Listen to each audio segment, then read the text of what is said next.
Oh, happy Monday. Happy Monday. My TV is super loud right now. Sorry about that. Dude, can you hear that? Morning. Oh, yeah. It's like a super echo at that point. It's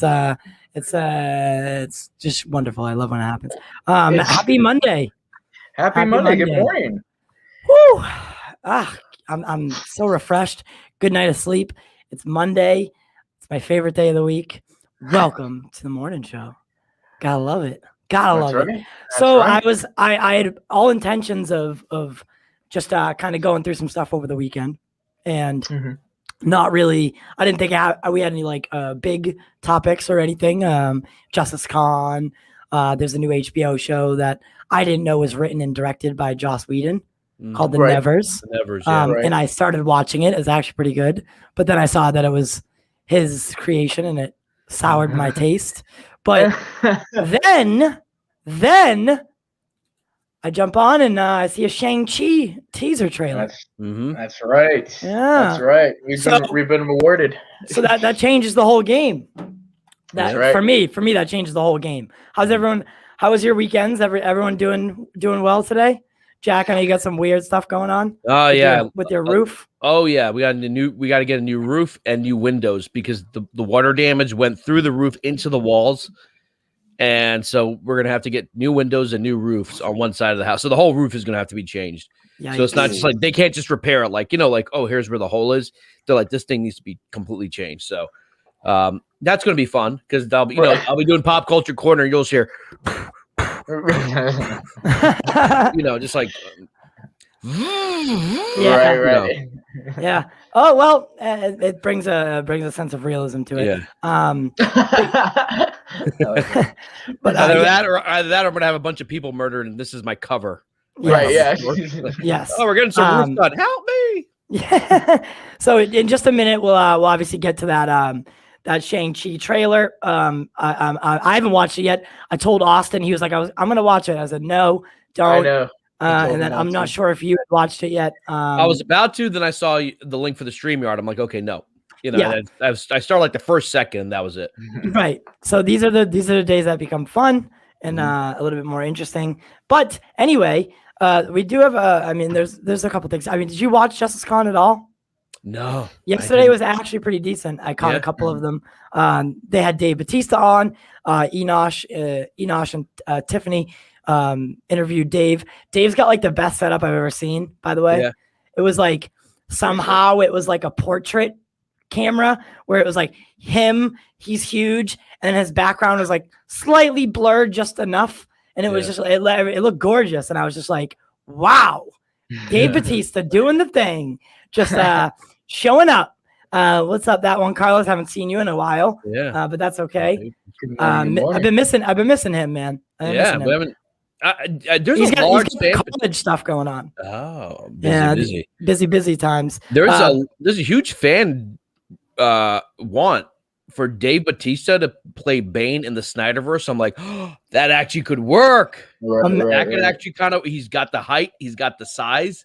But would you want a more like comic accurate Bane, the one with the actual like tubes coming from the back? However, Zach would do it, because Zach could do the comics accurate without it seeming goofy. Right, like if he were to show up and let's say even a cameo in a Ben Affleck series, not a main character, just show up. Right. He's already Bautista. 6'6". Yeah, 6'6", I think, as a wrestler, and he's got the size. I mean, Ben Affleck he'd be huge. He would be the perfect Bane. Yeah. He would.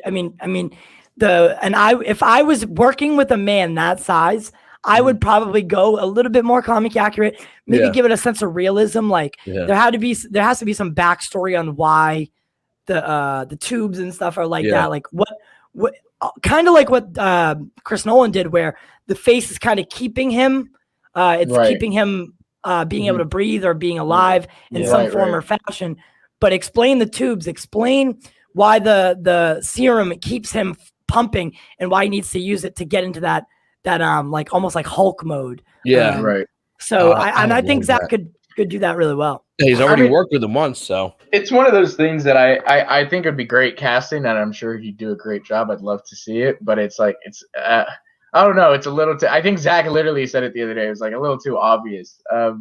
Like somebody What's a mentioned little him too as obvious? like Bane, like Bautista as Batista Bane. as Like, Bane. yeah. It's like somebody mentioned him as Kilowog, and I was like, yeah, I'd like to see him as Kilowog. But you would only be able to voice him. Yeah. I mean, you could do mocap. You can do a lot. Yeah. You can do mocap, but like it's not. It is actually you, but it's not actually you. And I feel like with Dave Bautista, to cast him as a character that, they're just going to CGI over him. You could cast anyone at that point. Yeah, it's a waste at that point. I could be Bane. Yeah, I could be Bane. I could be Bane at that point because they could just CGI over me. Or Kilowog at that point, not Bane. Right. I mean, given his age, he's still in amazing shape, though. Bautista. Yeah. Here's another character I feel like a lot of people forget is Vandal Savage. He's been explored in the Arrowverse. Yeah. And I thought Vandal Legends of Tomorrow. Yeah. A lot of people didn't like him. I thought he was pretty decent. He was in it before that, actually. Oh, he was in it before Legends, yeah. I think it was Arrow. But I think it was Arrow he was in, and then he kind of transferred over to Legends. But he was like a one-time villain in Arrow. Like, was he? He wasn't like a long. He was like a one-time or like maybe a couple episodes in Arrow, and then he became like a full season the first villain, full season villain in Legends, which I thought was done pretty well. Yeah, I actually liked him in that, and a lot of people were, I don't know, didn't like it. I thought that was pretty cool. I liked his performance. Well, the guy who played Vandal Savage, I thought had like an essence about him that resonated with me after the fact, and I hated him. Yeah. I love to hate him. Love to hate. His voice reminded me of Christoph Waltz. He sounded just like Christoph Waltz. Right. You know, like, hi, welcome to the Pop Culture Corner. Yeah, like, he did actually. Yeah, he did. But yeah, so let's get into the Shang-Chi stuff. Let's just get this over with. It's been a while since I've been able to show a new Marvel trailer. Actually, I don't think I ever have. Like a new Marvel movie trailer. Have I been able to show one since September? Yeah, I don't think so. Is that Black Widow? September? I think we already had the trailer by September. Yeah, because Black Widow was supposed to come out last May. Yeah, so we already had the trailer. I have not had a Marvel movie trailer drop for the show yet. I think this is the first one. Like a movie. Now, not a Disney Plus series, but a movie. Yep. Oh, wow. That's crazy. I didn't even think about that. All right, well, let's get into it. Here we go. Bring you guys back. So what are you expecting? So real quick before we started, what are your thoughts? Like what, because when I think Shang-Chi, I think Iron Fist. Naturally. Right. I think martial arts, I think a heavy hand-to-hand kind of like action sequences. Yeah. So do you expect that this movie is going to be real, like in your face personal, or do you think it'll be like over the top Marvel? This would be a good time for them to make it more like, a late 90s Jet Li movie where like the choreography is tight, very tight. Yeah, very exactly. Tight and very precise, not just like, the generic, punching, kicking, you keep the camera far back so you can tell it's not stuntmen, not that type of cinema. They could really, that's why I was asking Austin earlier, is this guy an actual martial artist or is he an actor who did 6 months of training? Because there is a difference between like guys like Jet Li, Jackie Chan, Bruce Lee, Jason Statham, who've been doing it since childhood, They sell it because they know how to do it. They didn't just learn 6 months ago. I actually don't know. I don't know if he was. I'll look into it though before the trailer's over. All right. So, well, my expectations are it's a Marvel film. And it's a Marvel film. So don't expect any Chris Nolan twists, but just enjoy it, I suppose. All right. So with that being said, Marvel's Shang-Chi first look live on the morning show.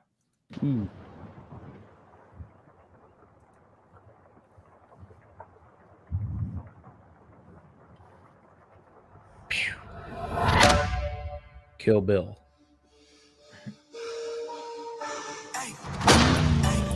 I gave you 10 years to live your life.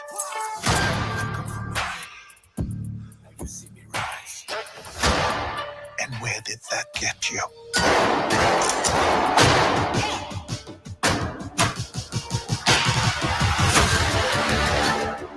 You walked in my shadow.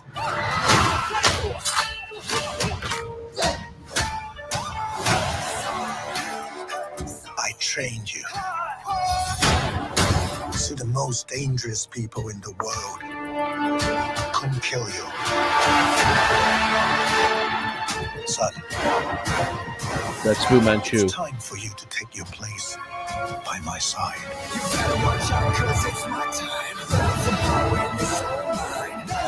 That's not going to happen.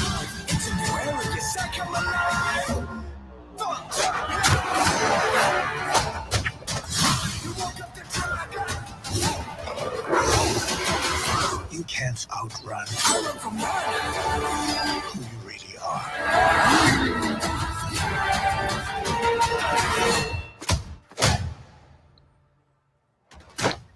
Who are you?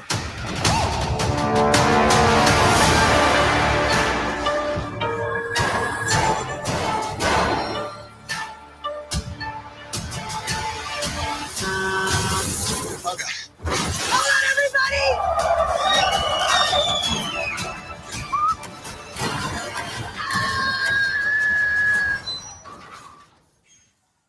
We make a good team.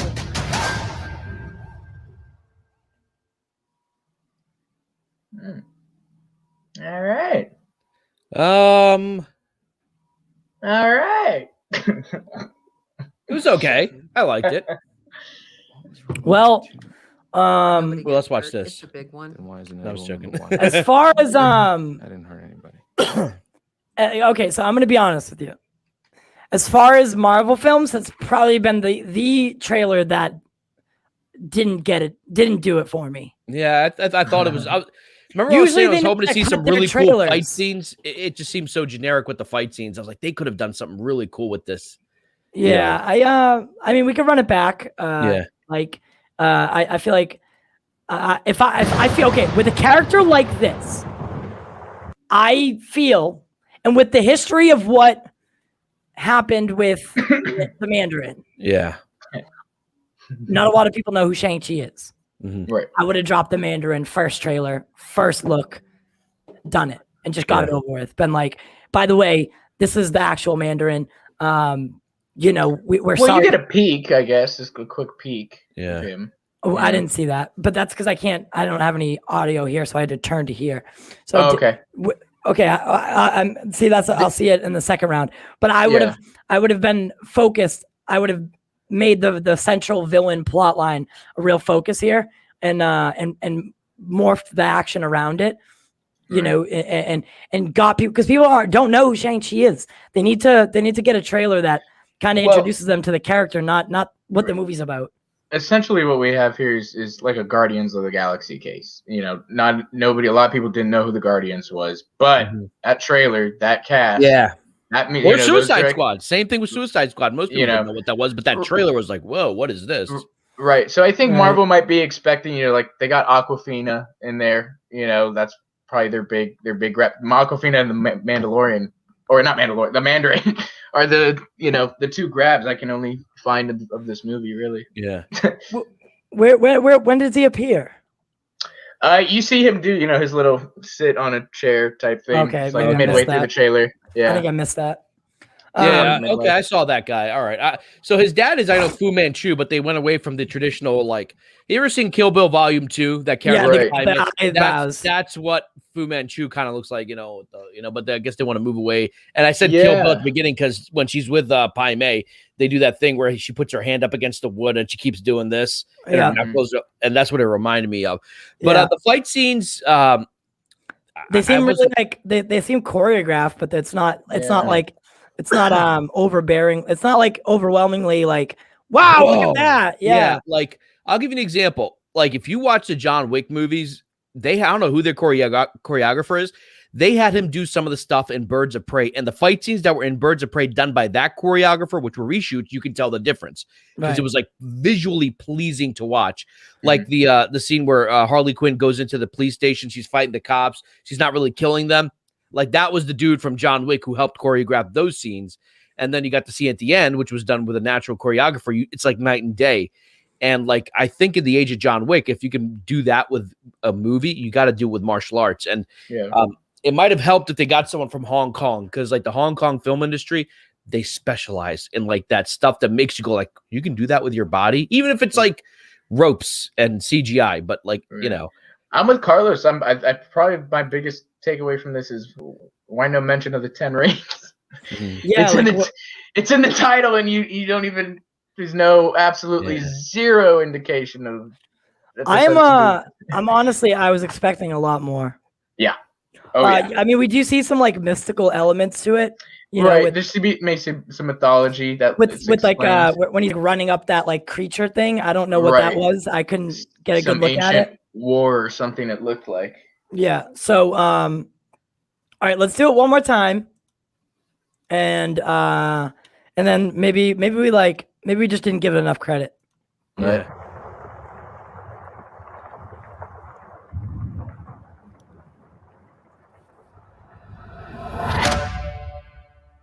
I feel like the actor isn't doing it for me either. I gave you 10 years to live your life. Is this in the comics? He became a DJ and all that stuff. Where did that get you? The what? Him being a DJ and all that stuff. I'm not sure. You walked in my shadow.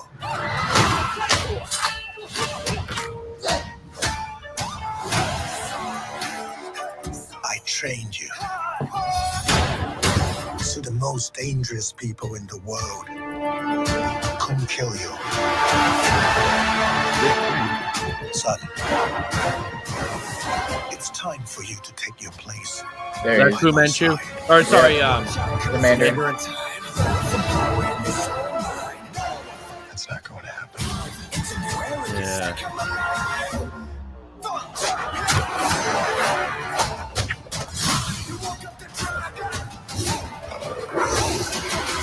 You can't outrun who you really are. That looks like the Mongol invasion. I could be wrong. Who are you?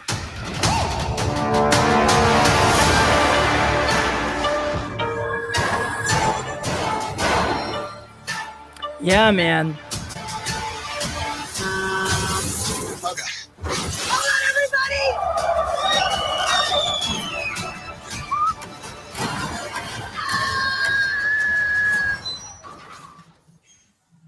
We make a good team. Yeah. You know what that reminds me of? Like the mixing of hip hop and martial arts. Remember that movie Romeo Must Die? It wasn't a great movie, but like it had Jet Li and DMX and Aaliyah. No. Oh my gosh, no. Yeah, but here's the thing: the movie's okay. It's not a great movie, but like the trailer would do all this, and this is around the time that wire stuff was becoming famous. You know what I mean? Like when they were starting to use more wires in martial arts movies, so they could you know, stay in the air, and you're like, how are they doing that with their bodies? Because it was right after Crouching Tiger, Hidden Dragon, so all of a sudden like doing wire stuff, and you know, or they either super serious, traditional, and the funny, quippy, like in the last scene. Yeah. So they nailed both of those here. Yeah. So but I think Shang-Chi seems to be the more serious. Yeah. Like he doesn't. We don't really hear him talk. Yeah. Through this whole trailer, but the woman, maybe his like not his partner. Oh yeah, so Aquafina, whoever's like tagging along, she doesn't look like she's into martial arts or anything like that. Yeah. But she's like, she's gonna find a way to be in the action almost at every point. I would assume, and maybe his girlfriend or something. Maybe, yeah, or a sidekick. I don't know if anyone knows who that is in the comics. Shang-Chi's not a character I ever followed. Yeah, I haven't really. I know some of the history of the character. That's it. That's from what I read. The history that I know and that I'm thinking of, because also I'm thinking is where and how is Shang-Chi going to fit into the MCU? It's pretty late in the game to introduce such a character. But in the comics, that's the one thing he was, during the Civil War, that they started coming up with all the rules for superheroes and stuff. Yeah. He was like a like a bondsman for the government, basically. Okay. And so that's an interesting, like a bounty hunter type character, So Can I steal 2 minutes from you guys? Yeah. 2 minutes from you guys. What do you mean? Can I show the trailer for Romeo Must Die? Because it got that vibe, except that trailer kind of really sold the fight scenes, and that's why that movie made money. Would you be okay with that? Just to kind of give you why it kind of reminded me of that movie. Because I remember that movie, it wasn't a great movie, but like it sold the martial arts in a way where you were like, Yeah, right. So I just want to see if I can find it. Do you think they would incorporate the Iron Fist? It would that would be something I was gonna say. I agree. I think that's something Marvel would do. Because first of all, Iron Fist didn't get a very good reaction, right? For the Marvel. I liked him though. I liked that show. Dude, they ended it on a note where, for me, I liking the character, I was like, no, because I know I'm never gonna get to see this pay out. Yeah, It was like he was finally the Iron Fist, and the show ends, and you're like, no. So and Marvel is one of those that they take little tidbits, from the comics, and then they like to mash a bunch of stuff together, So that would make a lot of sense to me if they did. He was smash sometimes Iron Fist. outshone. Who's that girl? Colleen Wing. Like sometimes she was more impressive than he was, and then he was always getting his butt kicked. But even Daredevil beat him up. I'm like, well, on paper he should be being Daredevil, but whatever. Right. So this is a cheesy late '90s movie, but like it kind of reminded me of the mix of hip hop and martial arts. But this one really sold the fight scenes. Let me see if I can make this full screen. Does that make it look better over there? Yeah, no, it doesn't. Okay, that's supposed to be how it looks. So you always want to put it in full screen because that's supposed to be the amount of space it takes. All right, so I'm gonna play it. It kind of reminded me of this. So what is this again? Romeo Must Die. Romeo Must Die. Can you guys hear the audio? Yeah. Yeah. All right.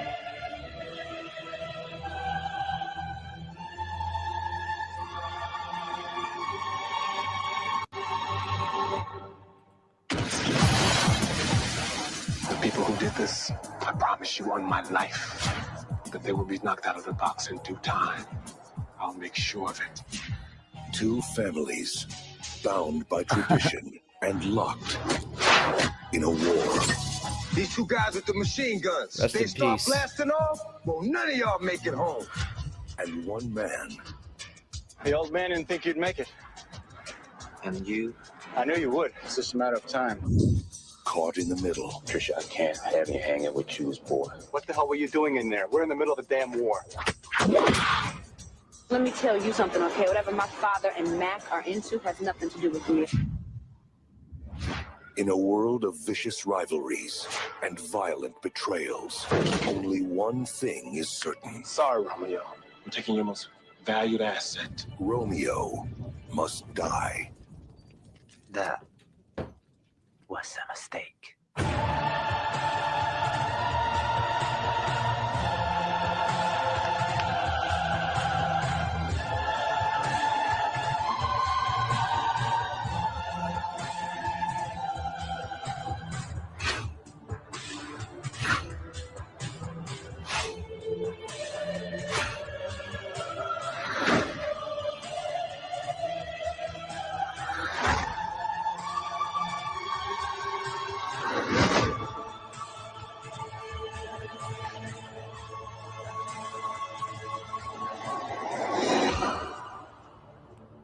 I thought that trailer is better. Yeah, that trailer was better. I'm more interested in seeing that. But they had a hard time cutting that trailer. Yeah. The early on when they do the flashes of white cut. Yeah. It's like white cut scenes. I don't like that. Like stuff like this. Here's the thing. When you see this stuff, it's actually Jet Li because he's been doing martial arts since he was 6 years old. Like right there. Now, does that look a little bit ridiculous? Yeah, but like you're really kind of pushing the ooh, you got to see it because that's what made the movie popular. Was like, whoa, who's this guy Jet Li? Like he's like a he's been doing and they had him in the Expendables. He was underused in the Expendables, but like so So here's the thing. So I Without guess no they are, doubt, the Shang-Chi movie will be better than this one, in terms of like quality. And I'm just saying in terms of like the way it will be written. That was just like a 2000s hip hop, but like that one really sold. Like the physicality of it a little bit better. Right. It seems like they're really gonna go off book for Shang-Chi. From the origins, from like his actual origin story, and then the producer just put out this statement. I think people hear the Mandarin and expect a very specific kind of thing. I wonder why, because he's in the comics. And that may not be the thing they're getting. So they're gonna do it to us twice. They're gonna do it to us twice. Because he's supposed to be this big robe, elegant, Right. And a lot of magic. There's a lot of magic involved with the Mandarin and stuff. That's really, really cool. And it doesn't, I didn't even see much magic in this trailer. I think they were afraid. Remember the whole thing with Ray Fisher? Like they was talking about like, we don't want to have an angry black man in the center of our film. He sees that as racist, but I was like, I can totally see them being afraid of not being woke enough, about doing stereotypical. So like, all right, let's change the Mandarin. Let's change Fu Manchu. Let's change them so they're not too stereotyped. Because if Fu Manchu looked like he does in the comics, you would have like a lot of people being like, that's racist, that's offensive. When you're drawing Asians as stereotypical, this would have been kind of cool if like a Hong Kong film company made this. That'd be kind of, I don't know. I want the characters the way they're supposed to be. Yeah. Exactly. And if anyone has a problem with them looking too racist, we can pull out the book and say, listen, we're not racist. Yeah. Clearly the times were different when it was written. But we need to stick true to what you wouldn't take a Game of Thrones book and change the dragon to a raptor, would you? No. Right. Look what this guy wrote. Juan Carlos for right here. It's now an offset of Wakanda. Like I got that, Yeah, and that's so Shang-Chi, I did see his fist light up blue a couple times. Which I thought, okay, cool. So like at least we have to remember this isn't the first ever look we ever got. This is technically called a teaser. It's not an actual trailer. So I don't think we could write it off yet. But I do think that as far as first looks go, I don't think they're impressed anybody. The only magic I can think of that Juan Carlos is there were like a bunch of people in the room and the water was going vertically, horizontally. Did you remember that scene in the trailer? Like the water was going like this. I don't know if that was magic or if that was a dream sequence. I had to say, kind of reminded me a little bit of Doctor Strange a little bit, just because of that was Tibet, obviously. Well, no, they didn't make it Tibet because they can't use Tibet. It was Nepal, but like just where he's training, Doctor Strange. Doctor Strange vibes. So China claims that Tibet is part of China. So Hollywood goes out of its way not to mention Tibet. So in the comics, it's Tibet, and they change it to Nepal because they don't want to upset the Chinese because they don't recognize Tibet as a nation. That's where the Dalai Lama is exiled to. So it's all this type of politics. Okay. Good to know. Yeah. I'd love to hear more on that. Yeah. It's. I mean, I think this. I don't know. If the next trailer doesn't like do anything, this might be one that I skip out on. Well, you can. Now you work for us. You got to go watch it. Oh, you're right. You're right now. Yeah, exactly. But it may be one I don't necessarily. If they put it on streaming, I might watch it there instead of theaters. So that's okay. For instance, we're getting Mortal Kombat this week. Yeah. Okay. Do you think Mortal Kombat will do a better job with what looks to be the fight sequences? Yeah. Like martial arts style fight sequences, Yep. right? Because Mortal Kombat is martial arts style, hand-to-hand combat, right? Yeah. That's what they kind of. I mean, the video game is literally like, let's fight martial arts, right? Let's and for that, for a film like that, it looked way more poppy. Like when I saw the first Mortal Kombat trailer, I was like, damn, like wow, this was like. Okay, maybe I missed something. So that's just me. So it looks, Mortal Kombat looked like it did a better of a job of being a trailer. So and I'm excited. Well, not excited, but I am excited. I'm not a real big Mortal Kombat fan, and I'm excited to go see the movie. Yeah. it seems that with the last two properties we've seen, WandaVision, Falcon and Winter Soldier, and now looking at this, that they're, instead of looking at what the Russo brothers did by changing the formula a little bit, they're just going back to the regular formula of what works. And I'm kind of worried that if they keep going down that route, like I love Falcon and the Winter Soldier, but you can tell the writers are trying to make it feel like a Russo brothers story without actually being a Russo brothers story. You know what I mean? It's like, all right, you know, you have espionage here, you have this over here, you have this over here. And from that Shang-Chi trailer, it didn't have that polish I was expecting. Now, they may not be going for a martial arts movie, which would be stupid because that's kind of what it is. He's a martial arts character. Right. I think you know, and Carlos brought it up earlier, a few comments back, was that you know, I think the Avengers changed things. I think it really changed the landscape, and maybe not the first Avengers necessarily. I will say this: Marvel after Endgame, you know, it has to look completely different than Marvel before Endgame. Yeah, it should. I mean, they set such a high. I mean, the only two that I can think of that are like possibly Endgame level are Doctor Strange 2, Spider-Man.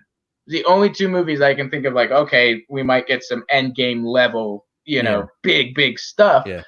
Other than that, it's going to be hard for them to, I think, do these types of things. Get like characters like Shang-Chi and these kind of lower characters so late in the game. That's why I think it'd be cool if they did something like DC, do like a black label separate. Then you can do that with these characters and really, you know, not have to worry about it. Because that's where I'm thinking. I'm like, how is this character going to fit into this massive universe with all these characters? And he's been gone so long. You know, like I just think it's their strategy needs to be completely different after Endgame. They need to play around with the formula a little bit more, which is why I guess I'm kind of excited that Sam Raimi is going to be Doctor Strange too, because he's going to make it more of a Sam Raimi film. He's going to do his own thing with it. And I like the first one a lot. I actually like the first one a lot. But they need to, I think, play around with the formula. And it seemed like WandaVision, they were trying to, but like it didn't stick. The landing didn't stick for me. It was just like, we're doing something weird. Weird doesn't mean good, you know? Sure. Yeah. And look, trying something new is awesome. And I think we're all, like you said, we're all for that. And we all agree something new needs to happen with Marvel. I agree. I just don't think it's I'm not sure that this is necessarily the direction that it should be going. And I think the fans, the Snyder cut, the story is actually pretty simple. Right. You know, there's this villain called Steppenwolf coming, and Bruce Wayne has to recruit this kind of motley crew of characters to work together against a larger threat. The movie is conventional, the story is conventional, but the way it's done is why a lot of people are going like, wow. You know, it's not like there's some big great twists and I didn't see that coming. Right.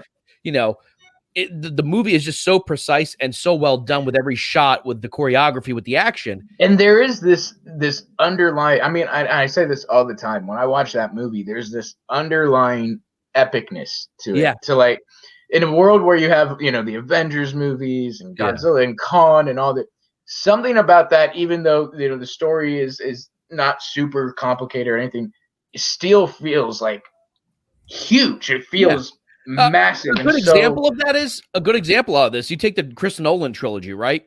The stakes were technically the lowest in the second one. So the first one, Ra's al Ghul is going to blow up, you know, the water supply, and everyone's going to go crazy. Dark Knight Rises, there's a nuclear bomb in Gotham City. What does the Joker do? He shoots the mayor, or he tries to kill the mayor. He kills the police commissioner, and he blows one or two buildings.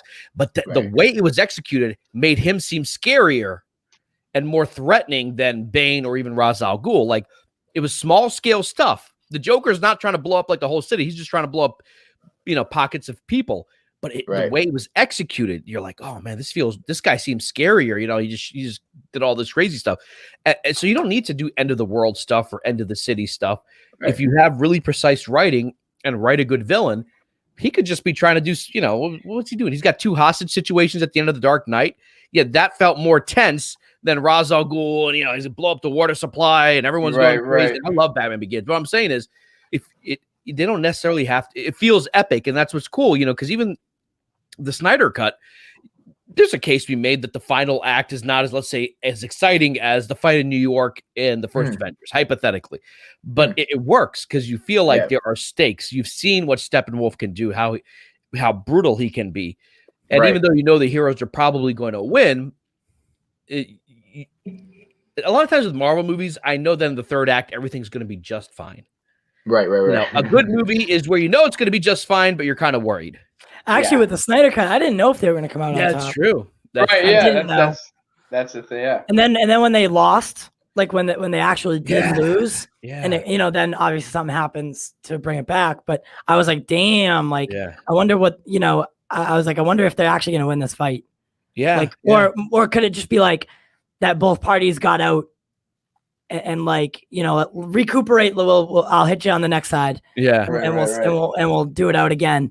But and listen, this movie, it probably isn't going to be anything over the top, anything. I mean, it'll be good, I'm assuming, like just by my previous knowledge of Marvel movies. Right. It'll probably be decent. It'll be good. It'll be nice to go out to the theater and watch it. But is it gonna have the tie-ins that break your legs coming out? Is it gonna blow your mind? Probably not. Yeah. Right. Probably not. And that's not a bad thing. Like Carlos said, they're trying something new, and honestly, it's pretty refreshing to see a new character. But when your new character doesn't speak throughout a teaser trailer, and you don't really know him, that's not a good sign. Right. It's not. I don't know what he sounds like. They need a new Iron Man, and what I mean by that is the MCU worked because that first film was so damn good. Okay, now phase 3 is over.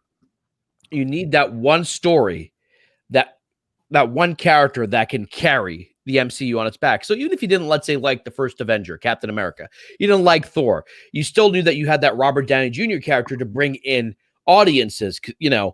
They don't have an Iron Man moving forward in terms of like that one character, that one film, that one project where people are like, yep, that's what I want to see. You know what I mean? Yeah. That kind of leader, because even though Cap is the leader, it was no doubt Robert Downey Jr.'s Iron Man that kind of was the glue that held that first phase together. Yes, exactly, for sure. I don't know who it could be. Is it WandaVision, Falcon? Maybe it's going to be Sam. I don't know. If he does become the new Captain America, but and so I don't know what just happened. Yeah. I don't know what just happened. Can you still see me? I can hear you, but now you're back. Now you're back. Yeah. Am I frozen? You're glitching, but you're better now. You were frozen earlier. Something just happened. I don't know. Everything. My TV went off too. That's weird. Marvel heard that we weren't that excited and they're shutting us down. No, but so who is going to be our next Iron Man? I think it could be Spider-Man. Yeah. Who leads the team into like, or not leads the team necessarily, but who like brings the team together when it needs to be brought together. You know, I think it should be. They have an Oscar winner that is technically dead and has a movie coming out. I would be surprised if Black Widow, it turns out that when the Soul Stone was returned, she comes back. She would be perfect. Even though she doesn't lead the Avengers in the comics, as an actor, as a character, she could totally be because she's the last of the original Avengers because Thor is off world. Thor's off world. We don't know where Banner's going to be. Yeah, and Banner's not a leader, but she could be. That'd be a great story arc. Here's someone who was just a hitman or hit woman. Here's a new threat. There's no Avengers. She's got to be the one who gets Shang-Chi, you know what I mean? Like in times of crisis, bring them all together. And because Scarlett Johansson has star power. See, that's another thing. You need someone with star power, someone who has that, that kind of charisma to bring people together or to be a leader, a leading man, quote unquote, or a leading woman. That could be someone who I think if I think Black Widow plays out the way I think it will, where she does come back maybe in a post-credit scene. I don't know. I think did you like Professor Hulk? It was cute for 5 minutes, but after that, I kind of missed the Ragnarok Hulk. Like that was great. I like the Ragnarok Hulk. Yeah, where he was like, it was almost like he was because he was speaking. Yeah. Like the whole. Oh, you're glitching a little bit. Let me see. Hold on. Gotta make sure I go to the private chat. Ty. Okay, so I think Ty and is Alson gone too? Well, here we go. Until Ty comes back, let me loose. Well, go ahead and let loose. That's what the morning show's for. It's for you guys to see. Remember, there's no holds barred here. No topic is off topic, as Ty says. But you know, Thor Ragnarok, I like that Hulk. I actually liked that he was violent, he was destructive, and he could communicate. You know, and there was a little bit of humor in that. So, like the Professor Hulk thing was cute for 5 minutes. You know, in the restaurant, you know, he dabs and listen to your mom. But I kind of missed, the dichotomy of, Bruce Banner and of the Incredible Hulk. So I think Ty's going to be back, guys. But what did you guys think? How do you feel about Professor Hulk? Like, it was one of those things that made the audience laugh when it first started.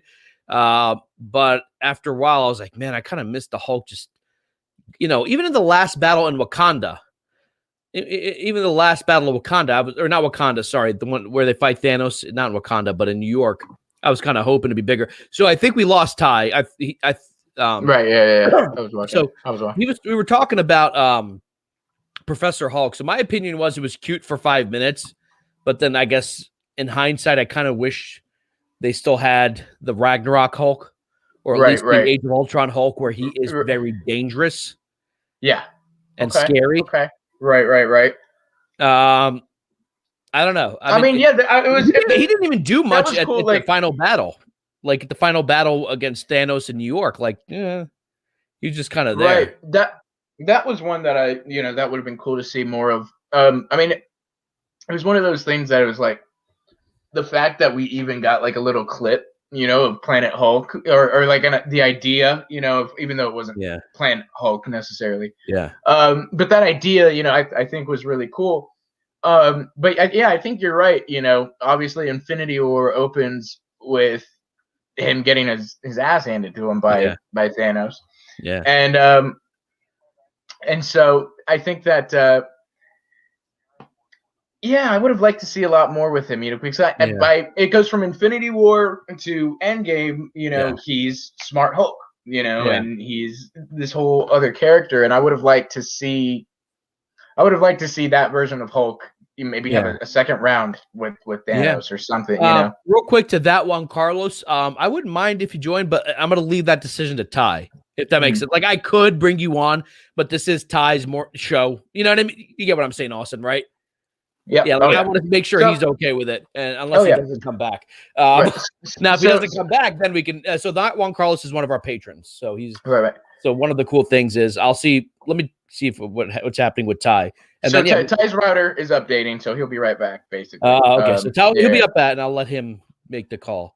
So then you can be mad at him if he says no, because I wouldn't mind. But like if Ty's can't come back, then and that one, Carlos, is cool. He actually did all the Snyder Cut coverage with us. Oh, nice. The day of, yeah. Very cool. So let me ask you those thoughts about Endgame, because I loved it when it came out, but since it came out, I have it on 4K. I maybe watched it twice. Right. Whereas Infinity War, I could not stop watching that. Like, it was like, wait till the weekend get here so I could rewatch Infinity War. Right. I did enjoy Endgame a lot. I think Endgame was phenomenal. I think it was. I mean, whenever you're able to balance that many characters, like in a movie, and it's still. Each character had their moment to shine. There was so little to complain about, and so little to even though there were a few things I was like, hey, but at the end of the day, I was like, the fact that 20 plus Marvel characters showed up and all this, I think that's, and again, it's one of the things Carlos said earlier. I think that movie specifically changed things for the superhero genre. Whether you're a Marvel or a DC fan, the fact, that the continuity and all the, it was the biggest fan service that any Marvel fan could ask for, because it was over 10 plus years of references and Easter eggs and hints and all this stuff that all came to it's one of those things. I think that's what like DC fans want, not necessarily the Marvel formula. But, it would be cool if, they had enough movies where they could reference stuff from movies 5 years ago, and bring that, seeing Cap pull the pick up the hammer, Yeah. I never thought that would happen. There were amazing moments in it, but I felt as a whole story, I don't know. I mean, it wasn't bad, but it just didn't have the energy I think Infinity War did. I thought they made a mistake by killing Thanos, the original Thanos from Infinity War. And then they bring in the new Thanos who has not experienced the things from Infinity War. Right. And he kind of felt generic, like, I'm going to destroy this world because I'm an evil bad guy, Yeah. Exactly.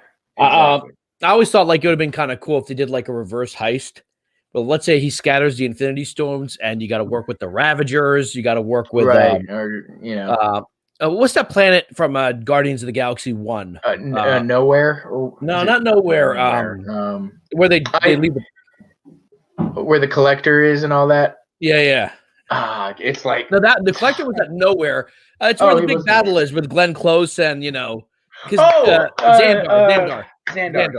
Yeah. Like, imagine if, like, they had to, like, work... The Avengers are scattered and they have to find, all the Infinity Stones again. Kind of like do the reverse of the first film. And I mean, they kind of do that with time travel in this one, but I kind of like the idea, like, then the Thanos, who's happily retired, is like, they're doing what? Like, right. Angrier, more pissed off Thanos. So, okay, guys, so here's just what happened.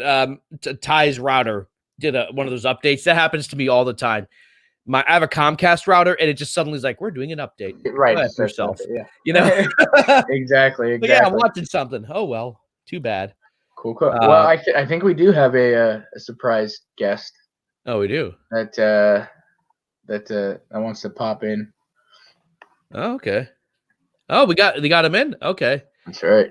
Hold on. I have the power. And you do have the power, my friend. I'm going to take my time, let him on. Actually, I got to make sure. Let me do this first. And there he is. That one, Carlos. Here I am. Hey, man, welcome. Sorry, I don't have I'm kind of like, it's early in the morning, bedhead, all that. A little self-conscious, but I love the podcast. And thanks, man. Like, I did do streams about this. I have my own personal YouTube channel, like only like 6 people viewed it, but it's that's cool. How it starts. That's how it starts. Yeah. We used to do videos where we only had like 5 views. Yeah. And I didn't keep up with it, but the flaws with Endgame is one of the things that I addressed, especially the Hulk. And now that you mention it, like the effect that Endgame has on the cinematic universe, and what was the other thing? The stakes. There was no stakes. There was so little stakes in the movie until the very end. Yeah, it felt like there was no tension. Especially during the time heist. Yeah. So there should have been a driving force that pushed our heroes to hurry up, because once you have time travel, you have all, like, pun intended, you have all the time in the world. You know what I mean? Mm-hmm. So, like, the only kind of element of, like, tension that the audience got was either, oh, we really don't want to interfere with the time stream, so let's try to, like, keep any interference to the history of events to a minimum. Right. That was the tension. Or the other tension was, what is Thanos going to do next? But the thing is that the entire cast, in character, they didn't know Thanos even was coming. The only people that did know was Nebula. And Nebula never got a chance to relay that information because, one, we know that Hawkeye never received her message. And the Nebula that did go back in Back to the Future or back into the present was was the previous Nebula. So she, of course, she wouldn't reveal any information. So I think a better thing to do would have probably been to have the past Thanos try to catch the Avengers mid doing the time heist. You know what I mean? So that would be one of the first things that they find out, and that it would be kind of a race across time where Thanos is literally interfering with all these time streams. And trying to that would have been more interesting. Right. There's no danger. There's no danger or threat in like the first 2/3 of the movie until the end. Right. And trying to catch them there, and then it's a rush to okay, we're back in the present. We got to put on the gauntlet because any minute now Thanos could lock onto our position. Yada yada yada. Right.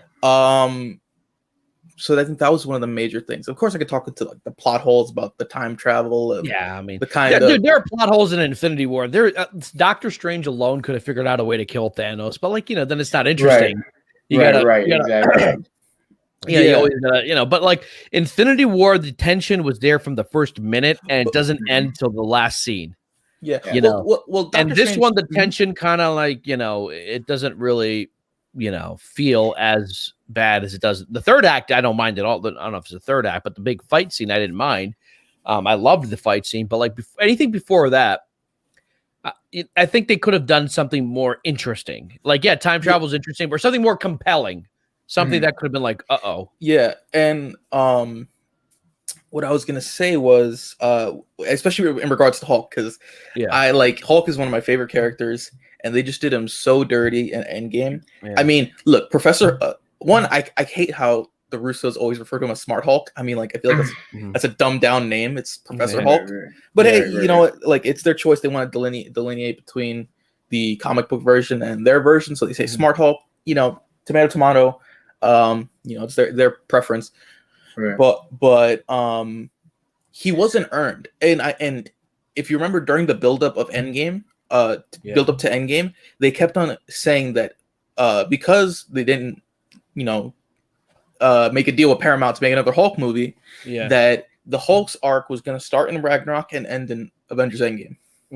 So little snippets throughout the whole thing, you will come to understand what the Hulk is struggling with and how does he resolve that. Yeah. So we're like, oh, okay, so Ragnarok, he's conflicted. He sees the Hulk as a monster and a curse, and that if he was to let go even a little bit after he's come back as Bruce Banner and he realized that over 2 years have passed, like, what is he going to do? And then he realizes that in order to save all of Asgard and his friends, he needs to succumb to that darkness once more. Yeah. And he does it. So then that would have been cool.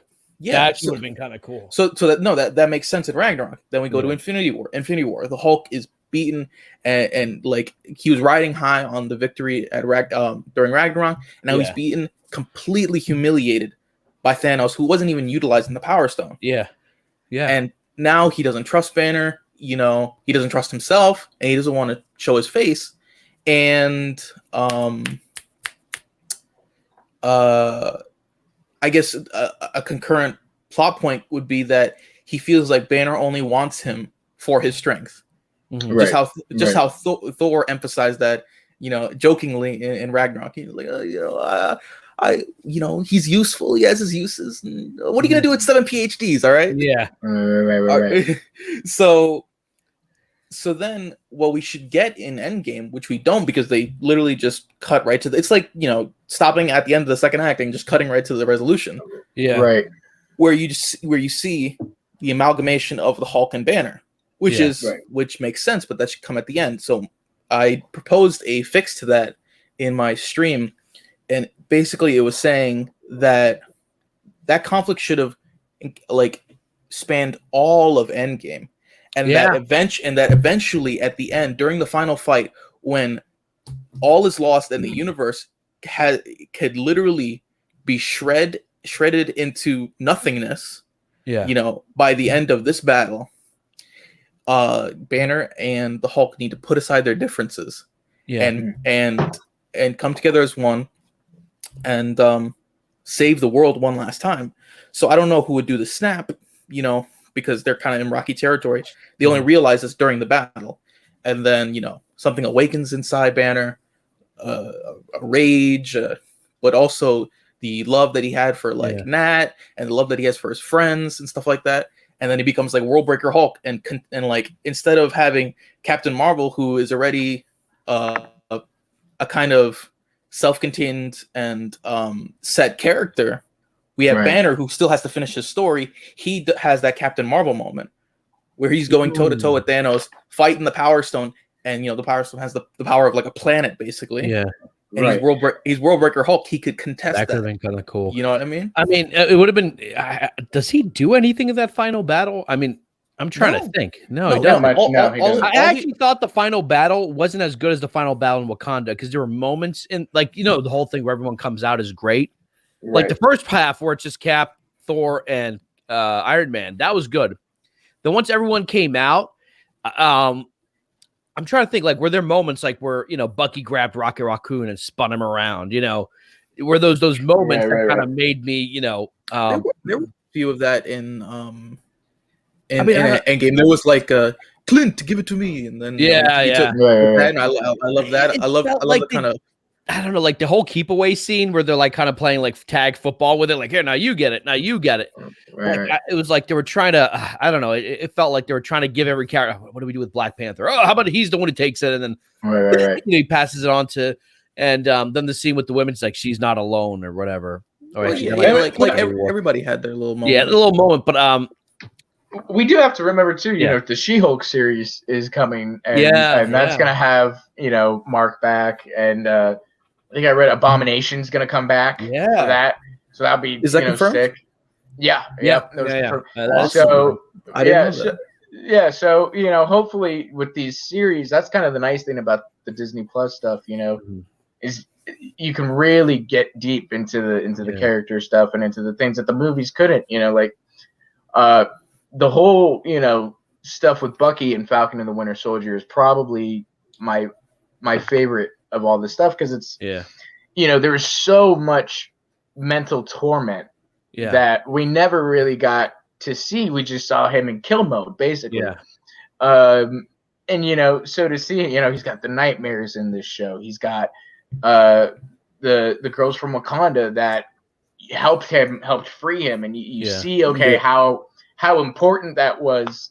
You know, it's little things like that you didn't know you needed, but once you see it, it adds so much meat to the character and so much more emotion. So I think, you know, Disney's understanding that, they're getting that, and they're doing that with these characters for Disney Plus.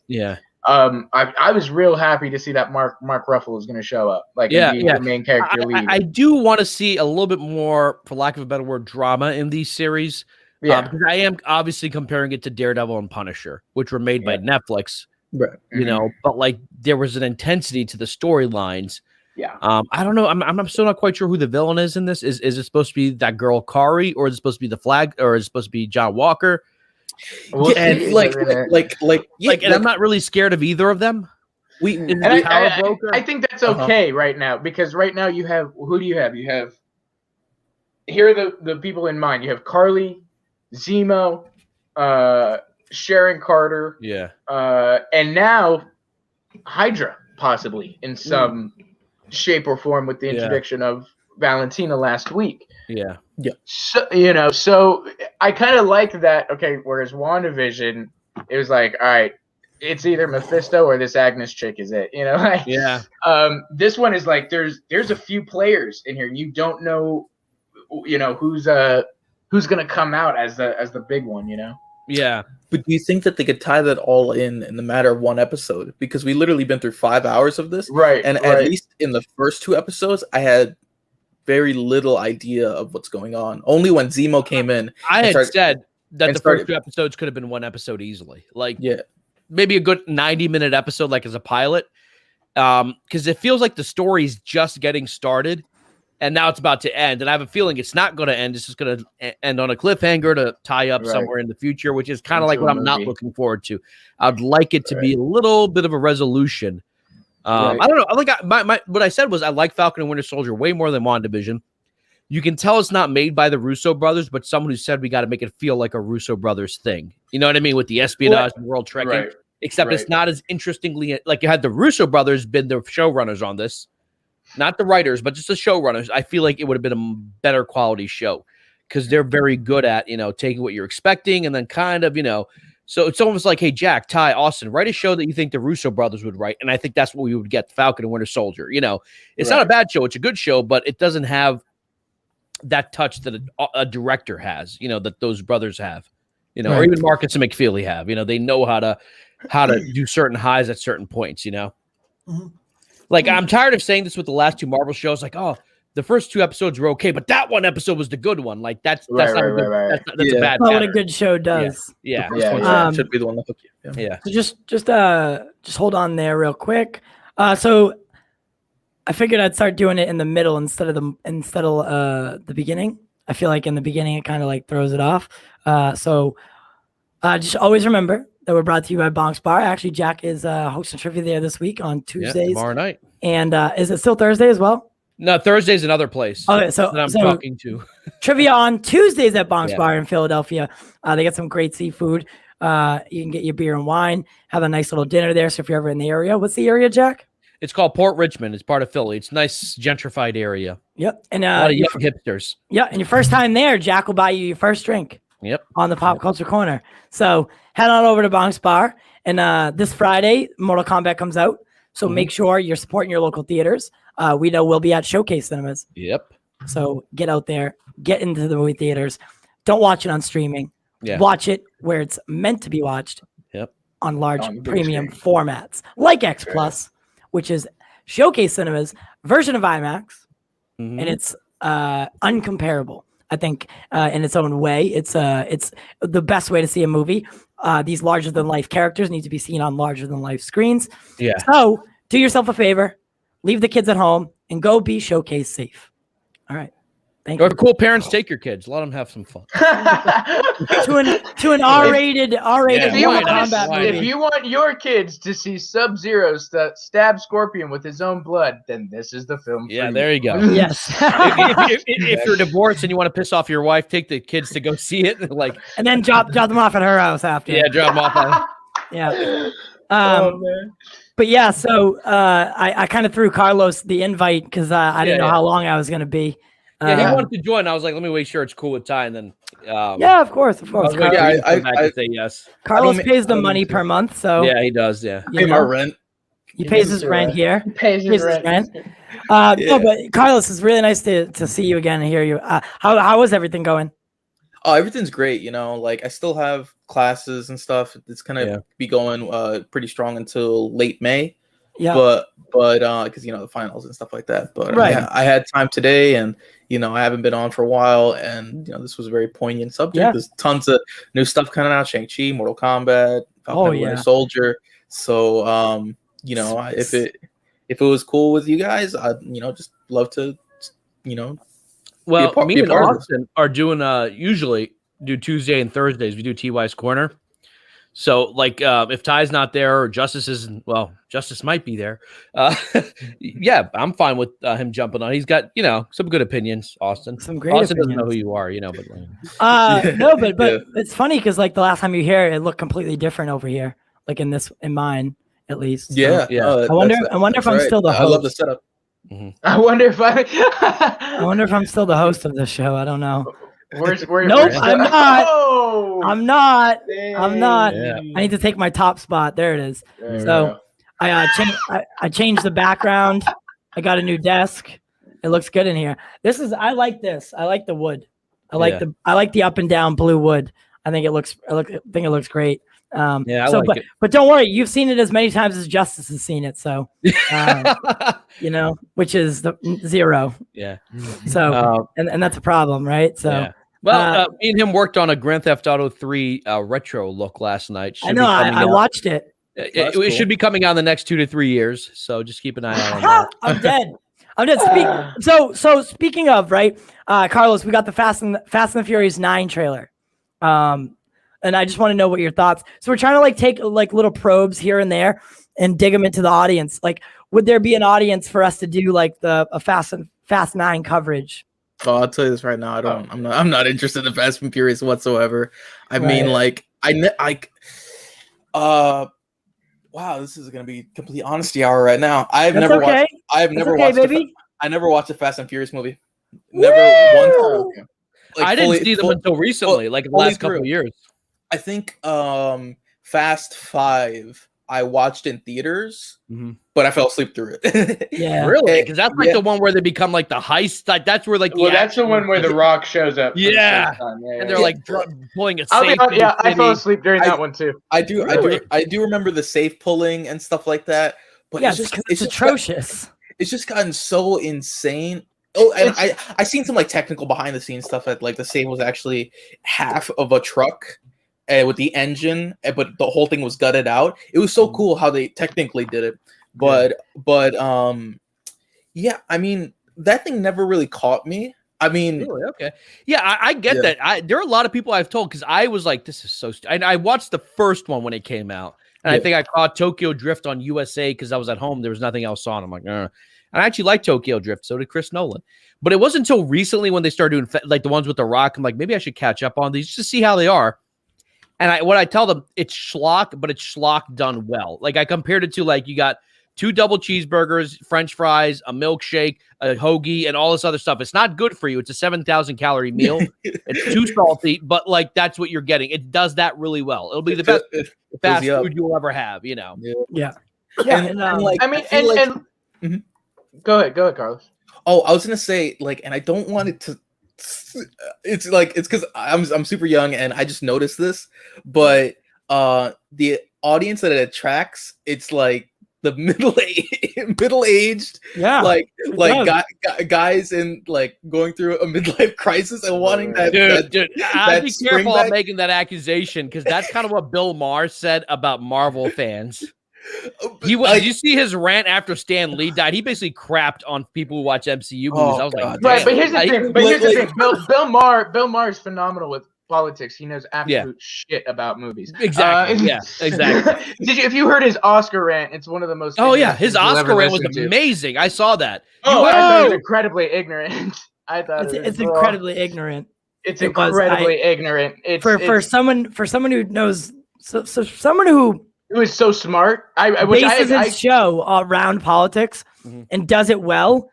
That was one of the most ignorant. It was really an ignorant thing to see. What, the rant about the Oscars? Yeah. Yeah, it was one of the. It was probably, in my opinion, it was his worst clip that I've ever. I actually kind of agree with him because I've seen 5 of the movies that are nominated. I liked Judas and the Black Messiah. I liked The Trial of the Seven.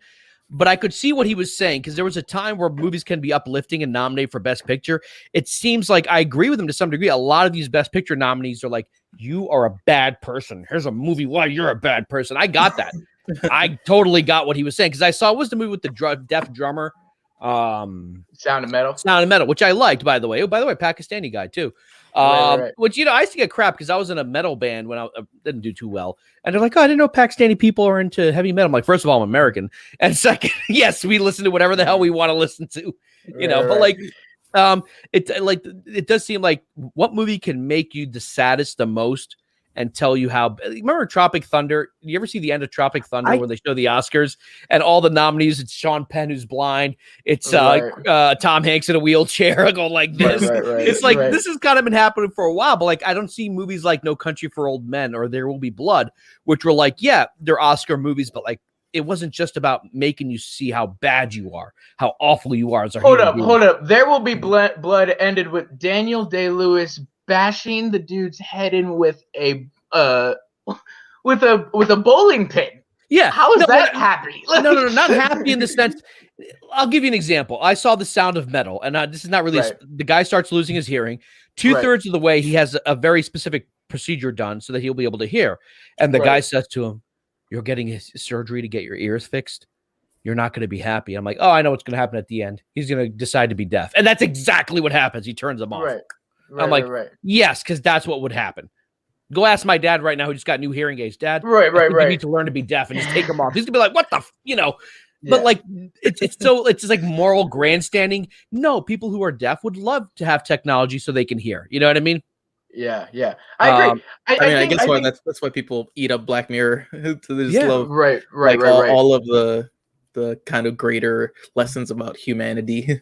Yeah, and I think I get what he said. I think it was just how it came across. Yeah. It was just like it was, and look, I know Bill is known for he is arrogant, and that is who he is. If you're a conservative, you hate him, but if you're a liberal, you like him. Well, actually, liberals, some of them don't like some of the stuff he says about the left right now. He pisses people off about that, and I think he's kind of right to some degree.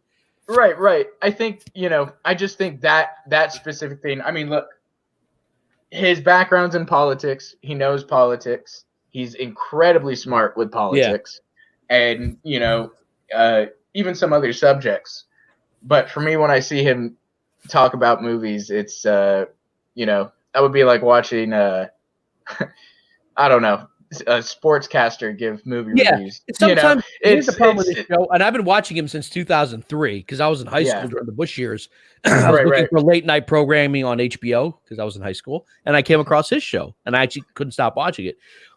The problem with we that found 1 hour some very format, different shows at late night, but continue. yeah, back then, but back then that's back when there was like only one HBO. Like now you have Right, 9 channels. Yeah. But like the problem with his show or any like even cable news shows is that when they only have talking points. And anytime they're about to get into something heavily, that's why I like Joe Rogan's thing. Because like when he had Ben Shapiro on, he would go after Ben. Like, no, tell me why. Get into that. That's why his shows are 3 hours. Yeah. And with Bill's show, you just have 2 liberals, 1 conservative, and they either dogpile on the conservative or the conservative gives talking points that you hear on the news anyway. And they never ever actually get into the nitty gritty of like, well, why do you say that? And, right. And so, I mean, for me, I think at that point with that rant, that little Oscar rant, I think Bill was just there we go. Listen, I think Bill was just there he goes. Can you hear me? Mm-hmm. Yep. All right, so I don't know what's wrong right now, but the internet here just so it did like an update, like a scheduled update, but I'm not sure if something's happening. I think I have to go look at it real quick, but okay. I just wanted to make sure because I shared my screen. I was like, is my screen still up here? Still shared? Oh, I didn't see anything. I wanted to watch the Bill Maher Oscar rant, like a you want to put it on? Put it on. I understood where he was coming from. I know what he's saying because I think a lot of Oscar movies Jack, are made. If you could put that on and maybe we could talk about his views on it because I think I mean I know Austin and I are coming from the same place when we think just it's I don't go into politics and talk ignorant like he like not necessarily the way he did about that. And I just felt that it came off from a weird place. So maybe we could listen to a little bit of it and talk about it. Yeah. All right. I got it ready. I'm going to share it real quick. I don't know can we do it with 4 people? Yeah. I'm going to back out though. And I'm going to go restart it again. And okay. Come back. Okay. All right. Cool. All right. All right. All so right. Carlos is in charge. Okay. No. Sure. How do I remove Carlos? There we go. All right. Remove him. There we go. There we go. Can you guys see it? Yeah. There we go. Okay, and I'm going to play it. Let me know immediately if you hear the audio, all right? Well, the Oscars need to change their I hear it.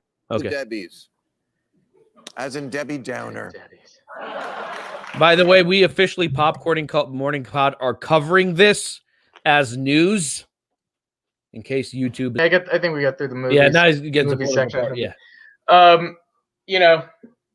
Again, it's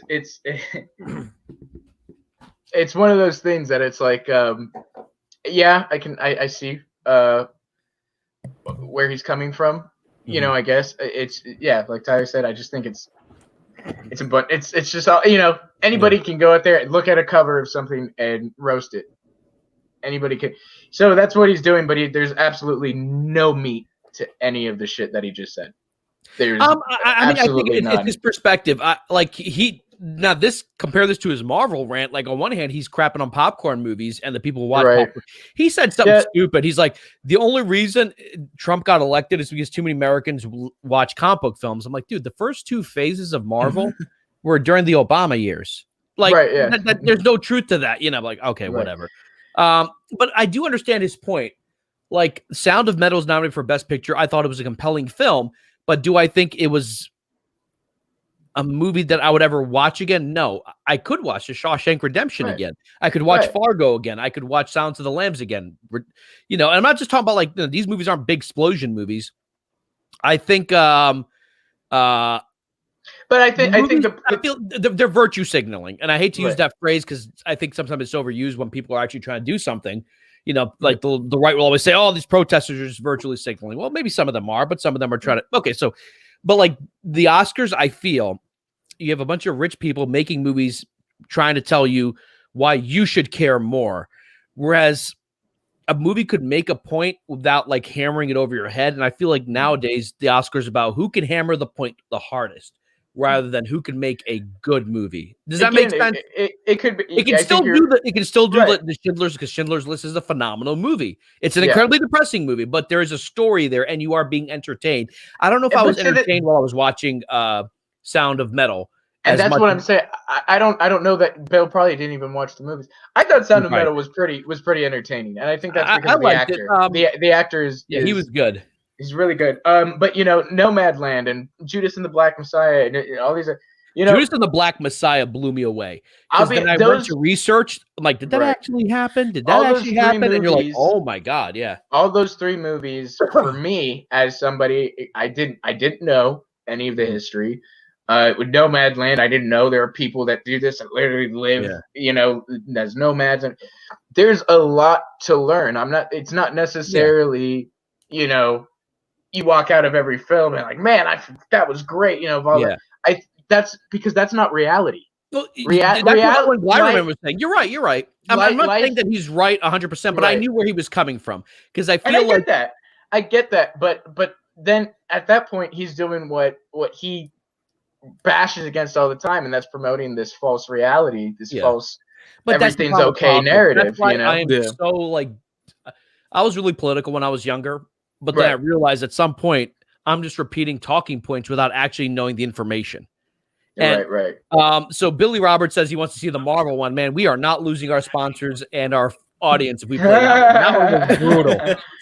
That one was brutal, because people are, I think, were endorsing what he said about Marvel, but like he went with a knife. Like, Billy, I encourage you to look that up for yourself, and we'll talk about it for sure. But his whole point was, well, it's only because Americans watch comic book movies that's how Trump got elected. I'm like, there's no connection. Owen Gleiberman kind of made a similar point, but he did it more eloquently. He said that too many Americans live in fantasy, and that's why we're more susceptible to conspiracy theories like QAnon. Or I'm like, okay, that I can understand what you're saying, that there's connective tissue, but I don't think like comic book fans are a bunch of right wingers. Like, I don't think that's true either. There might be right wingers in comic book fans, but like, I think people just watch these movies to be entertained. That's it. And look, Bill Maher is he's a genius at what he does. Genius at what he does. But like I said earlier, I don't go and listen, to ESPN to get my review of Falcon and the Winter Soldier. What if they did a good one? But it's not. You're right. But it's not the place you would go for it. Yeah. My thing is like, okay, so everyone loved Joaquin Phoenix's speech when he won the Oscar. I personally was like, what the hell is he talking about? Like, he made me hungry for a cheeseburger. Like, we take milk that is meant for a cow's baby and we drink it ourselves. And I'm like, he was kind of like trying to promote this thing that nature's peaceful. I'm like, drop this mother in the Serengeti and see how peaceful nature is. You know what I mean? Like, I understood he was, but like, I was like, this is a speech and everyone's looking at him with tears and like. Well, I found it to be very reminiscent of like when I can't believe I forgot space. Marlon Brando won the Oscar. Yeah. And he gave up. He's trying to make a point. Hollywood in general, his culture, his people, the elitists, they have, they're basically in another world. Yeah, they are in another world. At least when Brando did it, he was pointing the finger at themselves. Like, I feel like these movies are like, no, you're the reason the world sucks right now. You, the viewers. I'm like, yeah, we get it. I didn't get that at all from Joaquin. That's what I'm saying. Like I'm glad Joaquin won. He should have won. But like, I do think that right now, Hollywood is in its own bubble, because right now you either have really low budget films like the Oscar winners, or you have $2 billion movies. There's nothing in the middle. And I've made this point before that in 1991, the movie Ghost came out. It was a romantic drama that made like $400 million. Like, that's neither a big blockbuster but like, people aren't going to go see movies unless they're big popcorn thing. And then on the other hand, you have like the really sad movies. Like, I haven't seen a movie like The Shawshank Redemption, which has depression stuff in it, but also has that hope, that there's a story there that I can be entertained by. Or even like Fargo, that was by the Coen brothers. I don't see that movie being nominated more. It seems like and this goes back to last year or earlier this year where they said, okay, we're going to have a diversity quota for our movies. I'm like, oh. So what if the movie's really good? What if it's a really good movie set in medieval times where everyone? Well, and even if you read those diversity quotas, and because I've gone through and I read them, they do absolutely nothing. You can still basically have an almost all white crew and cast and stuff, and still get away with every. Those diversity rules are. But that doesn't very, matter. very Like Gone small. with the Wind is a great movie. Well, it's kind of racist, yeah, but that's how people were back then. Right, there were no woke. Even the North, which was against slavery, were still kind of racist. They didn't want to be. They have black people living with them or going to school with their kids. They were against slavery, but they still called them the N-word. That was just the reality of it. And that movie was reflecting that period. So like, do we now change that movie? Like, no, you leave it as it is. Leave Birth of a Nation, which is full of crap in terms of historical accuracy. But have you ever seen Birth of a Nation? Yeah. Yes. Basically, it shows the Klan as great heroes. It romanticizes the Reconstruction story from the Southern perspective. It shows the Ku Klux Klan as like, stopping like evil black men from coming after the white women. Dumb Americans watch that and were like, wow, so this is what the Klan was like. They don't mention that General Grant destroyed them. They don't mention the terrorism, and Woodrow Wilson played it at the White House. But that's an important piece of cinema because it's important to know why that movie was important when it came out. Mostly made by white people, mostly made by racist white people. Leave it alone. I do think I don't have any issue with them like doing the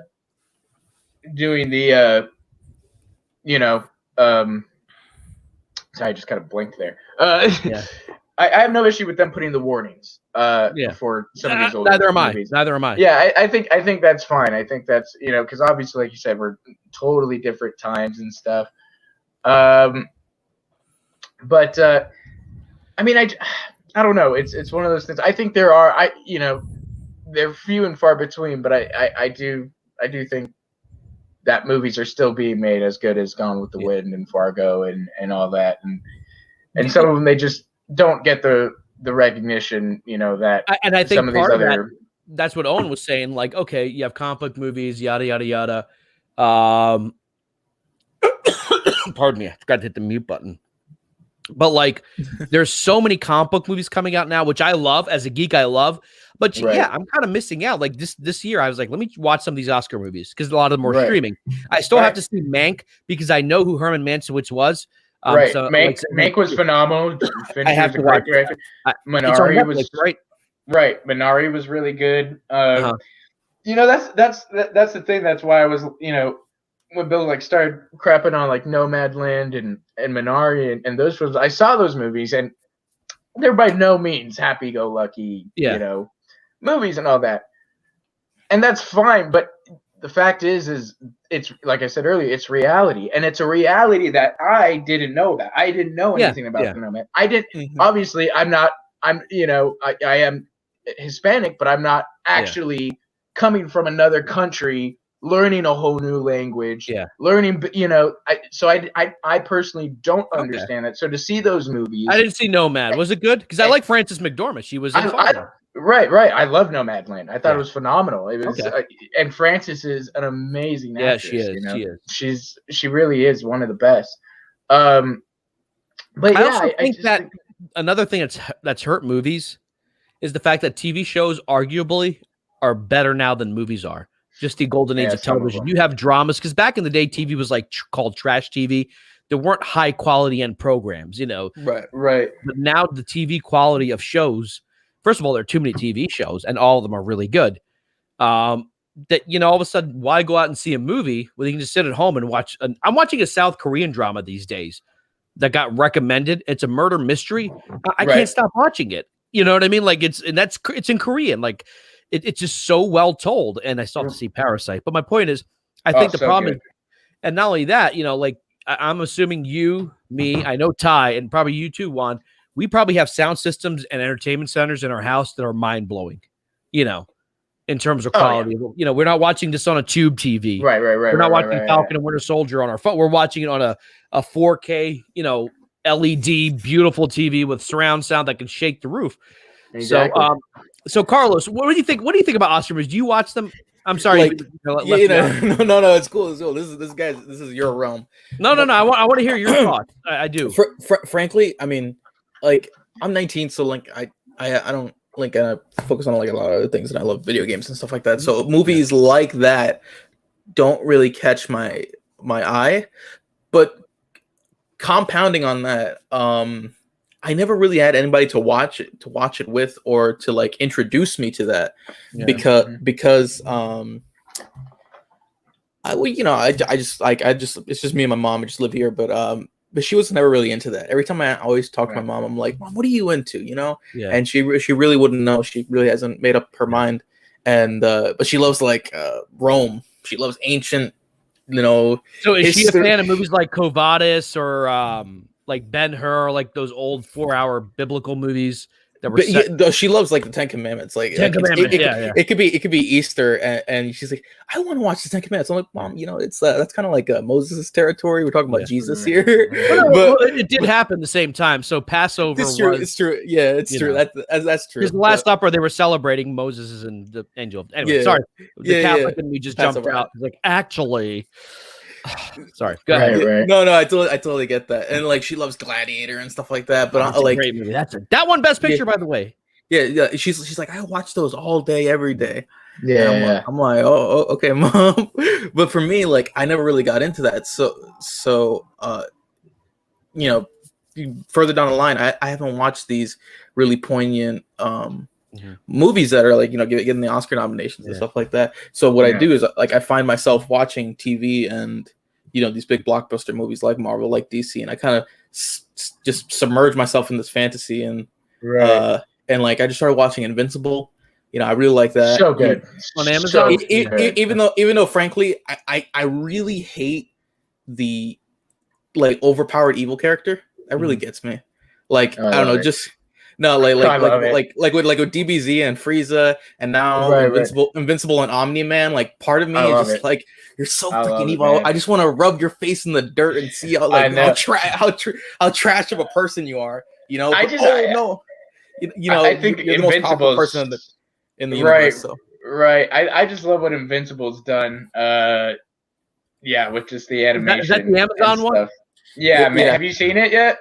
No, it's dude, too much stuff to watch, man. I do want to watch it though, but like get through the first episode and you won't be able to stop. You literally won't be able to stop. This animated stuff like Invincible and high quality anime, I think, should be nominated at the Golden Globes or the Emmys. Sorry, for television. Oh, I think for animation, not even animation. I think I would say a show like Attack on Titan is at the same quality in terms of storytelling that a lot of dramas are. Like, I compare Attack on Titan to some of the better dramas that we have here in the United States.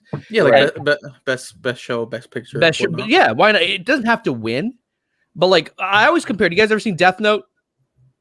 Death Note, not the Netflix film, not the Netflix. To me, the anime, that was doing Breaking Bad before Breaking Bad. Where here's a guy you think he's doing things for the right reason, but eventually kind of becomes this horrible human being. I'm like, that is a show that should have been nominated at the. Granted, it's a Japanese show, but why not? Not the Grammys, the Emmys. The Emmys is the TV one. Why not? Yes. That is good art. That is good characterization. That is a good screenwriting. And because it's a cartoon, you're just like, it's for kids. No, it's Attack on Titan's not for kids. And even a show like what's that one with the bald dude, One Man Punch? One Punch Man. Right. Yeah, you said I One think Man they Punch. are of the quality. I'm not saying every anime should get nominated, but certain animes should get nominated at the Emmys because the quality of writing and directing and art and storytelling is just as good as some of the best shows out there right now, but it's kind of dismissed completely. No, that's very true. And like, I watched Erased, and I know that's like quite a few years ago. Oh man, Erased. Oh my god, and your name, bro. The heartstrings were thoroughly pulled. And frankly, I just hate the stigma around it. Is that whenever I show it to my grandma, she's deaf and she's very old, and there's no change in her mind. she loves her she loves Ant-Man. She loves Ant-Man, and she loves Godzilla vs. Kong. There's nothing wrong with that. Go ahead and enjoy those movies. I enjoy them. But especially like my mom, I try to show her like these works of of art, they're art. They have so much heart and soul put into them and passion from the creators and the crew, and I don't think it can be discounted just because it looks what you typically see as a format for children, a child, you know, child's attention and stuff like that, because it's caricatures or characterized. Like, that doesn't give it any less merit than any of the films that you love. So right. So I showed my dad Death Note. He actually got through it and he enjoyed it. Yeah, so I try to show her, like, you know, to do Invincible or one of these other animes, and she just like utterly rejected it. It really made me feel bad. But bottom line, yeah, I really submerged myself in like the fantasy and stuff like that. Yeah, the boys and stuff, and like that's like the boys. And you could say the same thing about video games. Like video game stories now are as cinema level quality. Now, obviously, I don't think they can, you know. Oh yeah, I was playing Detroit Become Human. Wow, yeah. How about that? That was amazing. I love that one, and The Last of Us. That's like very like very yes, very very thematic, very theatrical, and like I try to introduce her to that. Or God of War. Oh my God, there's so many things. Yeah, so I like all these things. So once I hear people say like, "Oh, did you watch Sound of Metal" or something like that, I'm like, not really. Yeah, right. I still have to finish God of War, but like, because you see, video games are an even larger investment. That's like a 20-hour investment. So can I tell you guys? You don't know video game investment till Red Dead Redemption 2. Oh, I played that. Yes. Oh, I played that twice, but that was a game like that was a long-term investment, but I could not get enough of it. I put 200+ hours into that game, and I'm not kidding you when I say I've explored every single detail of that. Did you see the UFO yet? I watched a bear straight up scratching his back in the woods on a tree, just like real nature. I don't go for hikes anymore. I go to Red Dead Redemption 2 and I head to the woods. No, but yeah. So Ty's telling us real quick that he's got an outage in his area.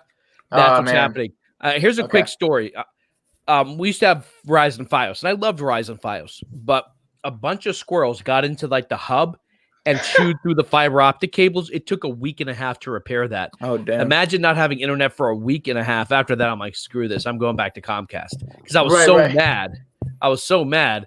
And, but yeah, so they're doing some kind of maintenance in the area. They should send you like some information. Like we had major electrical work done last summer.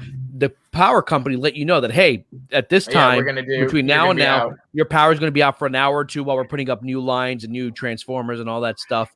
But, you know, so go back to that one, Carlos, you should definitely take a look at our interview that we did with Owen Gleiberman, because he liked Zack Snyder's Justice League. He loved The Dark Knight. He was talking about that stuff, but he always said that, look, popcorn is good. People always say popcorn movies. There's nothing wrong with eating popcorn. But if all you eat is popcorn, that's not good for you either. And it kind of connects to what you're saying, Austin. Like sometimes you need to see a movie like what's it called? Nomad Land. It makes me want to say No Man's Land. Right. Nomad Land. Man's Sky. Yeah. That's good. Or a movie like Mank, you know, which shows you one of the most important films of all time, Citizen Kane.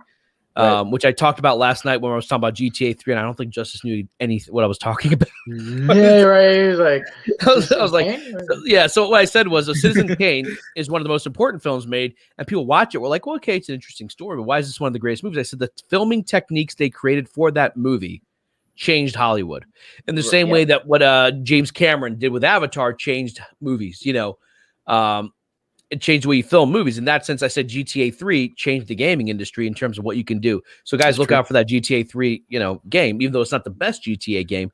But which of the Oscar winners you saw? Did you see the one about the Korean family? Yeah, Minari. Yeah, I did. Was that good? I saw Minari. Yeah, it was really Stephen Yeun, dude, is amazing. Yeah. Amazing. And again, it's one of those stories that it's, you know, even though I come from, you know, a historically immigrant background, I myself, you know, I was born here in the United States. I speak English growing up, you know, so to see that perspective and to see, you know, and it's funny that he actually brought that one up because yes, it is kind of sad and all that. But it is. But I think you're right. He didn't see them. I don't think he saw them. He didn't. No, absolutely not. He did. But it's very much a film of you know what an immigrant can do with the opportunity that America presents. You know. Yeah. And that was the beautiful thing. You know. So yeah. So that's why again I was kind of like, you probably didn't even watch. And when he said the trial, he's just taking the covers and roasting them. You know, basically. The trial of the Chicago 7 is about the leader of the Black Panthers getting killed. Right. Not right. really. Not, like not Bobby Seale. It was this. but who was it? What was his name? Fred Hampton. He is a character in the trial, and in the movie, you do hear he was killed. But that's not what the movie's about. It happens while this trial is going on. Did you see Judas and the Black Messiah? That was a really one I thought intense was movie. really, really, really, really good. I like that better than Trial of the Seven, although I thought Trial of the Seven was pretty good. I'm not kidding you. Those are both those movies, and I said it like right after I saw them. I was like, they should show both of those movies in schools, like in high schools. Yeah. They should show historically, because you think about it. Now, I'm just going to go on the record here in case I offend anyone. I'm not a big fan of the Black Panthers per se. Mm-hmm. That's a whole other discussion. But even I thought it was a captivating film. The story, what they were trying to do, and what is he gets arrested for like selling ice cream bars that might have been stolen. They basically concoct. So basically, for those of you who haven't seen it, it's about Fred Hampton. He was the leader of the Black Panthers and an African American who was used by the FBI to basically report on. Well, here's the thing. At the end of the day, no matter what you believe politically, these films, they show us, the government is not always has your best interest or is doing the right thing, and that's something that we need to be aware of and question. Billy, great point, because I totally forgot about this. Oh yeah, Chris. And I wanted to bring that up at the beginning. Yeah, let's do it. Let's do it. Austin, let's keep bringing this up throughout the week. The Oscar stuff. I would love to get something we could do for hours. Oscars are. Let's talk about, because Ty wants us to wrap up by 1:45. But let's talk about this Mad Max. You take the lead. Okay, yeah. So, prequel, Mad Max Prequel Series. They just announced that they're going to be shooting down in Australia. Chris Hemsworth is going to be, and I'm not sure exactly what the story is or who he's playing. They haven't said anything, but we know it's not going to be like Fury Road. Fury Road was over the course of a day and 2 nights or something like that. This is going to take place over the course of many years. Anna Taylor-Joy, the girl from Queen's chess Gambit series, if you like chess. That was one show I didn't like. I just got into it. And I didn't finish it. Let me put it that way. But I like her. She's great. She was in Carlos, are you there? I'm here. Okay. I think we might have lost Austin. Maybe Austin lives near Ty and Ty doesn't know. Oh, there he is. You're back. You're back. Okay. So sorry, you were saying Anna Taylor-Joy is in Queen's Gambit. Yeah, now I can hear and see you. Yeah, you're good. Oh, I think we lost him again. Oh, jeez. Oh, jeez. So I haven't heard this news. It's it did drop this morning. Mad Max Prequel Series. So is it going to be on Mad Max, or is it going to be like in the world of Mad Max? Because they might just call it Mad Max, but without it actually being about Max. Mad Max. Yeah. But so I saw Queen's Gambit. I saw the first 2 episodes and I forgot it. Okay. Here we go. I was wondering, so is it in the universe of like the Fury Road's in, or is it something else? So it's in the it's in the universe Fury Road is in. It's in the universe, but what it is it's years. It's a prequel. So obviously Charlize Theron, she's not playing Furiosa. They're doing a younger version, probably like 20 years before. I don't know. But yeah. Was so that's the world the thing. bad 20 years earlier? I don't know. Because have you seen the first Mad Max? It wasn't like completely post-apocalyptic. If you watch the first Mad Max, you don't even realize that it doesn't look like, because Mel Gibson's got a family, he's got a car, everything's hunky-dory. Yeah. Like the world was kind of falling apart. Whatever. Doesn't matter. I like post-apocalyptic stuff. Yeah, it's gonna be interesting, because I don't think Mad Max is not in it. It's just all Furiosa and whoever Chris Hemsworth is playing. So that'll be interesting. I think the Furiosa character George was Miller's awesome. not directing it, I think, right? He is directing. He is and directing. He's writing and directing. Never mind. Yep. This should be good then. Right. So yeah, I think and he mentioned, of course, it's going to be in the same tone and stuff, and you'll feel but it's going to be its own thing, a very unique thing. So I think that's exciting for the Mad Max universe. Yeah, I'd love to see the rise of power of like Morton Joe and kind of the development of this kind of and even that whole machine kind of the whole history of Furiosa, and her like warrior background. So I think that's definitely it's an interesting. And Chris Hemsworth, he's hot right now. He's got Extraction 2, Thor. He's all over the place. So he's an in-demand actor, and I'm sure he's going to be a good face for the franchise. Yeah, that'd be awesome. Like I kind of was talking about this about like I love Fury Road, and like I would love to expand upon that. And it was on the Zod Rider show on one of my first times that I've been there, and because we were talking about Mad Max and how they wanted to kind of connect that to Fist of the North Star. Yeah, I believe. And like I was looking at theories and stuff, and this kind of like whole extended. I don't know why. I just love universes. I love good stories being in the same world. Yeah. But being that and then like Dread being I love Dread. Yeah. And like a theory is that's actually in the Mad Max universe, but that's in America. Ooh. I kind of like that. So like there's like the city where Judge Dredd is. Biggest city one, yeah. Yeah, it's sealed off. And everything out there is the apocalypse, and you could be slave to whatever city in the city, to this dreary kind of thing. I'd love to see him expand more, and I'm very curious. I don't think my fantasy is gonna become reality, but I'm glad to hear this news. I didn't know about this. Yeah. Listen, so I'm gonna wrap it up now because Ty said about 1:45, but we're doing the morning show. I guess every day now. Is that because that's you and Ty, right? Right, okay. Every day. I mean, we'll make an announcement if there's not going to be war.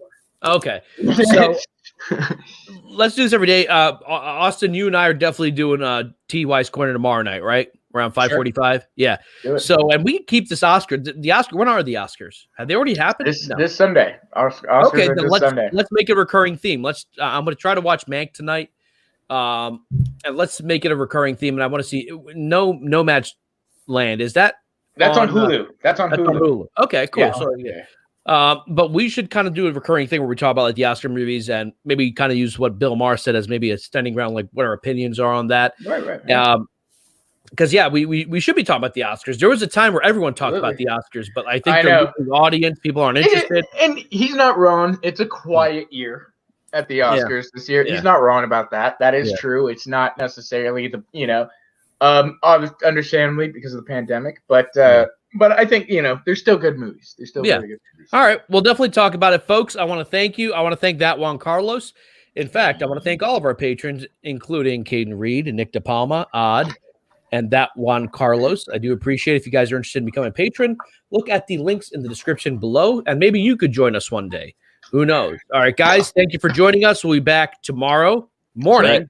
And we'll be back tomorrow evening for TY's Corner. Just can't get enough of this face. Yeah, exactly. All right, guys, we do it for you, and we do it for the culture.